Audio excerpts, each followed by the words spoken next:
Saya juga mendukung setiap upaya yang dilakukan dalam memperkuat struktur perekonomian bangsa kita. Jangan kita terlena dan menutup mata dengan upaya pelemahan struktur dari dalam. Sekali lagi, jangan kita terlena dan menutup mata dengan upaya pelemahan struktur dari dalam. Karena di berbagai struktur lembaga pemerintahan itu sekarang banyak penyusup-penyusup yang justru melemahkan, bukan menguatkan.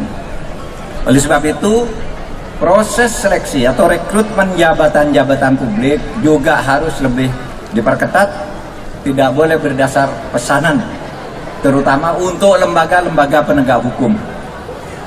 Saudara sekalian, mari kita dukung KPPU dalam mengawal terwujudnya demokrasi ekonomi yang berkeadilan bagi seluruh rakyat Indonesia.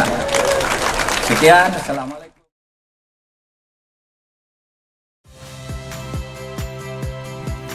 Saya Harjuno Pramendito. Saksikan program-program Kompas TV melalui siaran digital, pay TV, dan media streaming lainnya. Kompas TV, independen, terpercaya.